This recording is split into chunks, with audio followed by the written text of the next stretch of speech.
Hey, it's the Scotch Test Dummies. We got us Yellowstone Kentucky Straight Bourbon Whiskey. Loving the Bob Ross. Bob Ross. And whiskey in general. We're going to test it. Let's test it. Test it!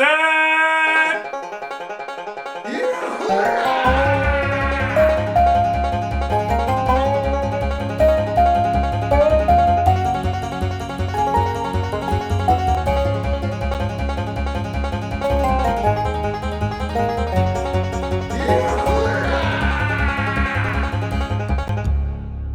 All right, for those just tuning in, if you're new, I'm Scott. I'm Bart. We are the Scotch Test Dummies. Yeah, I wear crazy shirts sometimes. We went quite a while, we realized, without saying who we were. Yeah, we just expected you to know us. We were, because we used to say it in every episode early on.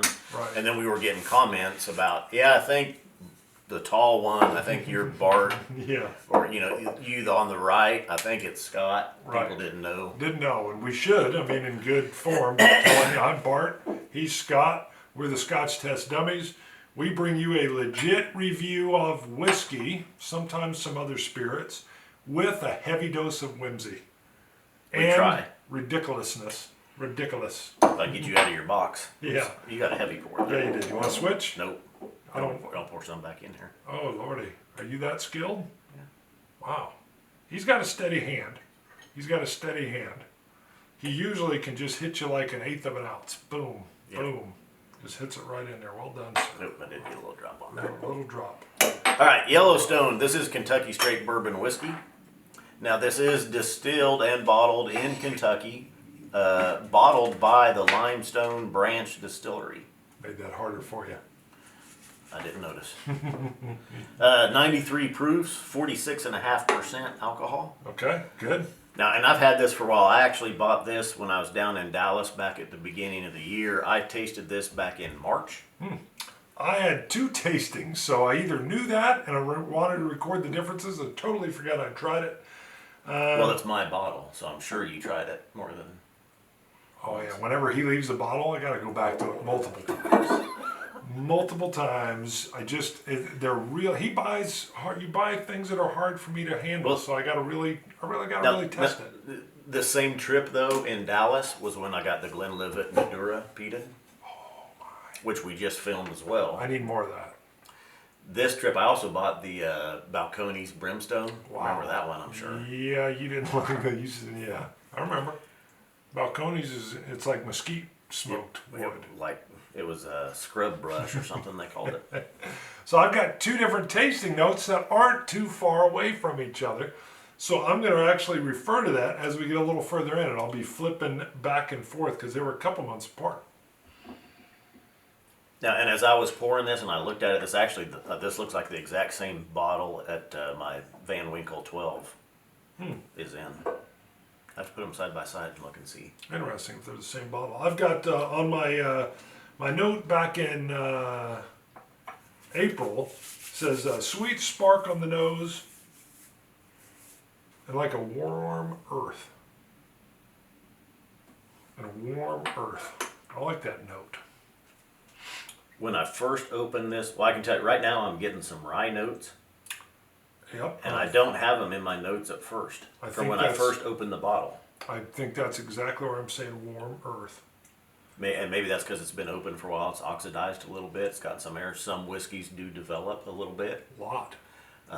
Eagle Rare did that for me. And after we posted our review of Eagle Rare, a couple of people commented as well. They'd noticed the same thing. So Eagle Rare is one. Maybe this one is one as well, where you buy it, pour yourself a couple of drinks, and then just put it away for a couple of months. Right. If you Let it can, sit. if you're patient. Yeah. My second return to this was in July 16, and I listed the nose was a slight floral, which I'm not really getting now. I'm definitely getting rye notes, and cinnamon, and I definitely get that warm cinnamon. It's the kind of cinnamon that triggers the back of my tongue, and it's an anticipatory, almost salivation for it. Love it.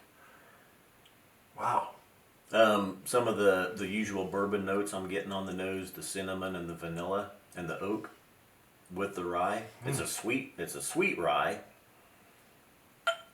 And I wonder what our mash bill is on that, as strong as that rye is coming out. Neat. My notes again in July, sweet corn sugar. And I don't list that I went and added water to it. I'm definitely getting the sweetness. This is a very, very sweet whiskey. Almost like a candied corn. Delicious. Yeah. Let me go to the other one. Go ahead. I've got it's very smooth at 46.5%. It's vanilla, a creamy vanilla on the palate. Neat, no water added. I get a mild cherry, and just for some reason a whiff of a smoke Interesting. of some sort. I don't have that. Now my April deal on my, I list the taste is lighter than I originally expected and a little raw. Not getting that now.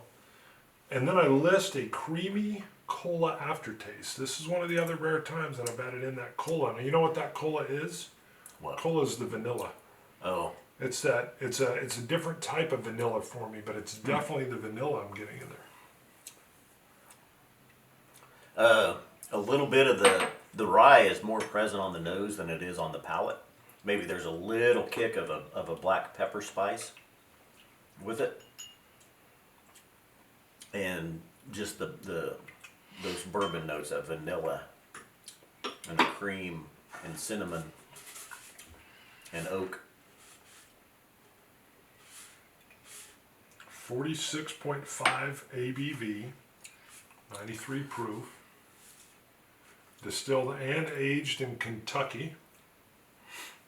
It says hand selected. I actually like how they've got almost like a wood grain can here with a waterfall. It's got a nice presentation. Well, it's not a, well, it's a, What it's is a it? scene. It's the Yellowstone. scene. Yellowstone Oh. Park.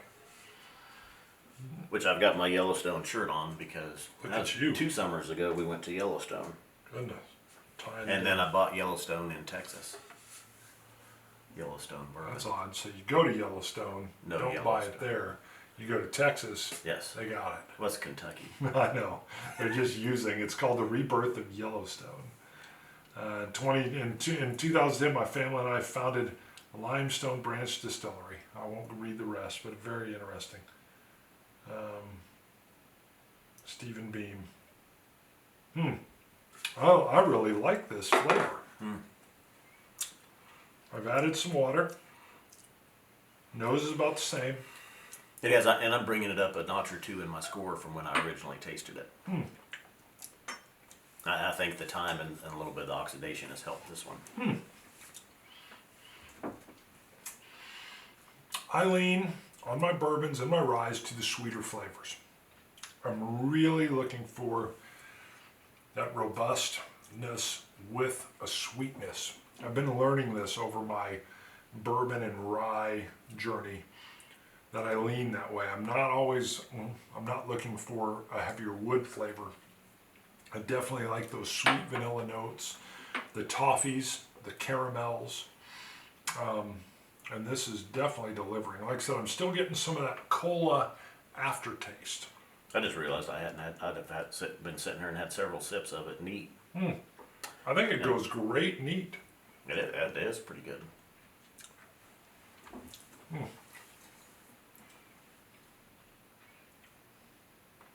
Orange, boy, I brought out some orange zest. Really, I never got that. Did you add water? I did. Huh. I'm still with you. I really almost get more. I get that dill of a rye Yeah. on it. And it's probably where it sits. Sweet spark, warm earth. Love that. Like this. The wisp of smoke that I got was originally in my tasting notes, and I haven't gotten it now sitting here. Yeah, I haven't picked that up at all. Which means you're wrong. No, it doesn't. You taste it however you want to taste it. So, did you try ice with this at all? No. Me neither. I added a couple of drops of water, and it didn't really seem to bring down the mouthfeel at all. It still feels as potent as it was at 46%. but it does seem sweeter. Powdered sugar and citrus almost. I can see where you get that. The powdered sugar, I almost get a little bit of a dry mouthfeel, but with that sweetness at the same time. I'm scoring this 89. I really like this.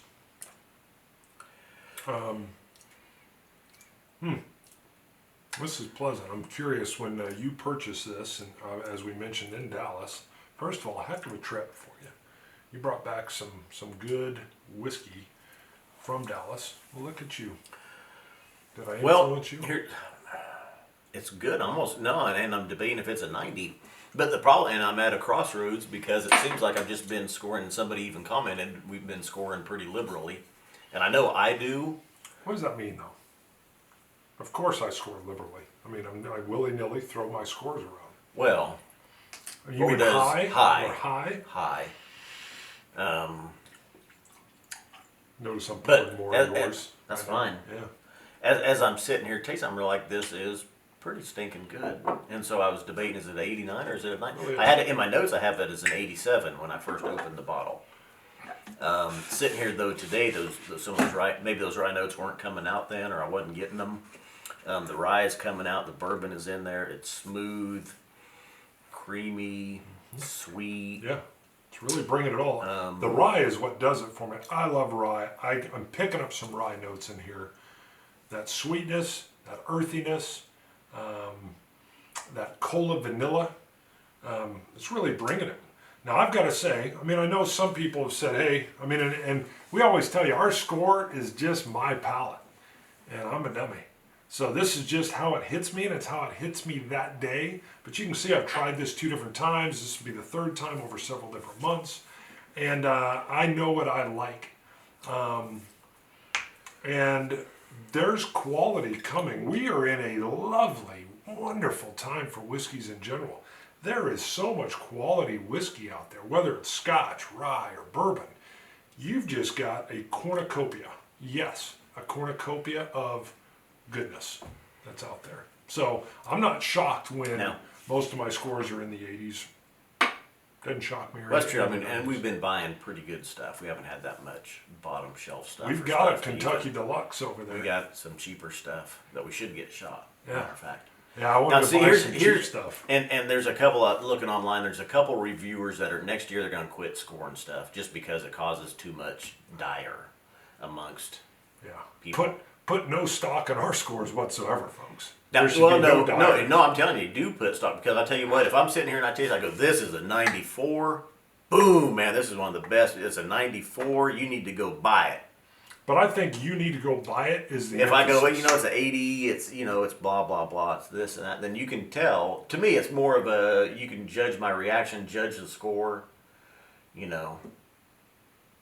think. Don't you think? Yeah, I mean, if you really like something, you're going to score it high. You're going to say 92, 90. I don't know if I've seen you go over 92 or 93. I think I've hit 94. Was that the Glenlivet Nador peated cask hit a 94? That might have been but then that you're saying I really like this. It's a 94, and I like it too. I didn't give it a 94. Well, I say it's part of the picture, but put as much stock as you do in my score as you do with the way it tastes to me. You might sit down just like you and I will sometimes taste the exact same thing, and you're like, oh yeah, and I'm like, yeah, it's okay, and you're like, what? Yeah. And are you? What was the one where you were literally like making your facial contortions were like? How can you rate that? Was it the BTAC? No, you didn't like the BTAC, but I mean, and that's the whole point of it. My score is my score. It should give you a baseline. Why did I like it? What was in the flavor notes? Is it worth it to me? Would I buy it again? And where do I place my score for that day?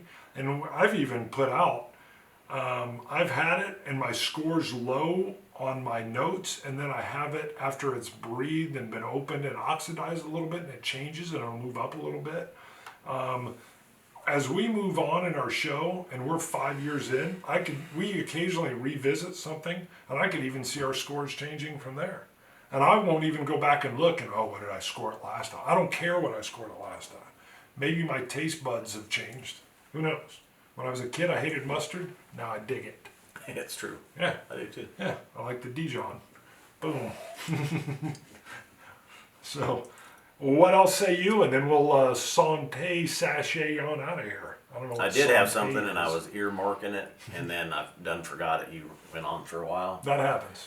I ramble. I roll. Gosh, what was my point I was going to bring up? Our scores. What do they mean? I'm telling you, I think they mean they're diddly.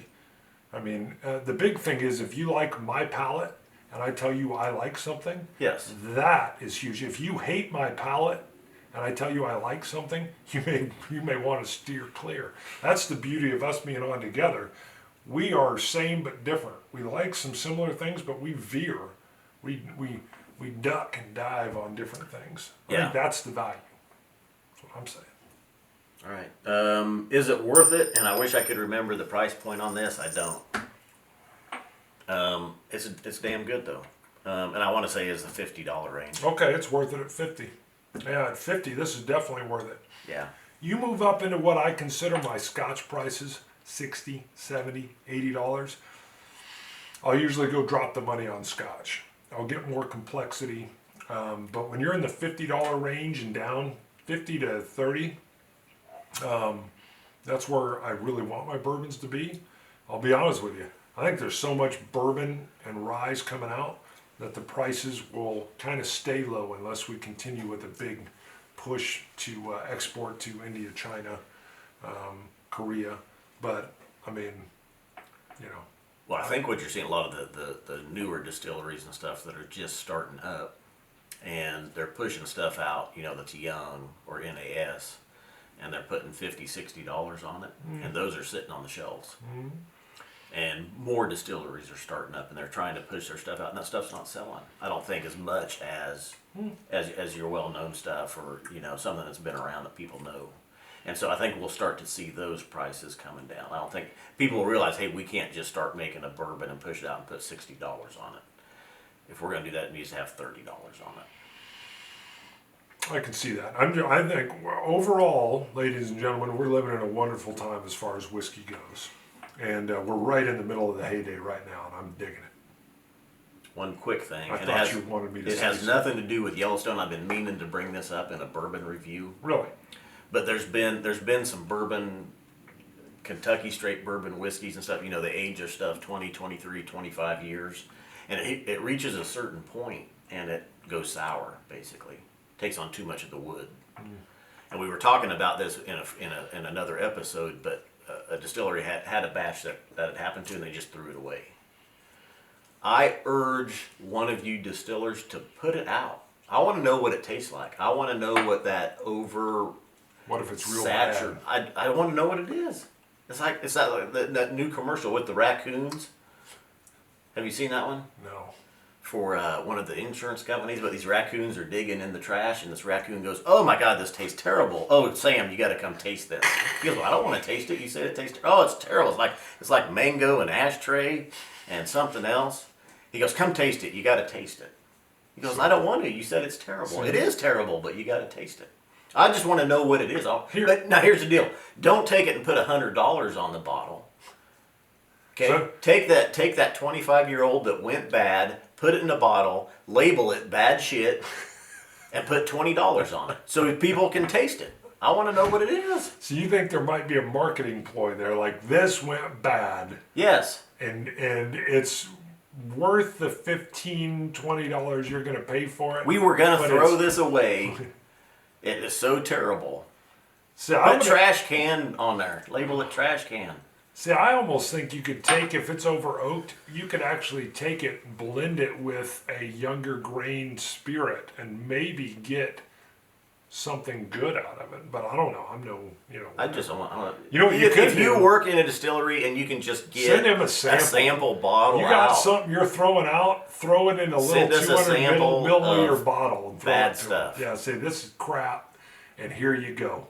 And then I just want to see what it is. you want to see how bad that is. You know what they could have done? They could have just gone and got cinnamon extract, thrown it in there, and called it Hot Damn 2. Yeah. Hot Damn 25-year-old. Bam! We sold out. 25-year-old fireball. 25-year fireball, burn your mouth, fry it up, and there's extract in there from a cinnamon stick, and woo, we gotta buy that. and you would have sold it out. Don't throw it away. Cinnamon stick it. Boom. Someone That's would have right. bought it. Hey, we better wrap it up.